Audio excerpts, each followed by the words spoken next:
আসিয়ার হত্যাকারীর ফাঁসির রায় কার্যকর হয়েছে, সেই রায় আপিল বিভাগে এখন ঘুরতেছে ফাঁসি কার্যকর না হয়। তাহলে যে উকিল রায়টা আপিল করছে যে ফাঁসি কার্যকর না হোক, তাহলে কি ওর ইচ্ছা নাই, ওর ঘরের সন্তান নাই, তাহলে ও কেন করলো?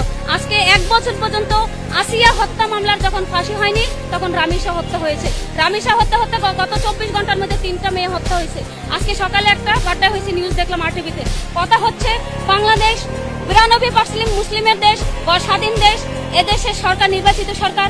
12 তারিখে এই দেশে সরকার নির্বাচিত হয়েছে, সুষ্ঠু নির্বাচনের মাধ্যমে এদেশে সরকার হয়েছে। তাহলে সুষ্ঠু আইন প্রয়োগের মাধ্যমে কেন ফাঁসির রায় কার্যকর হবে না? কেন বিএনপির পক্ষ থেকে একটা লোক এখানে আসলো না?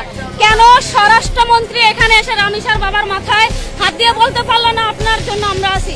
কেন আইনমন্ত্রী এসে বলতে পারলো না যে আপনার পক্ষে আমরা এই দেশের আইন সঠিকভাবে দিব?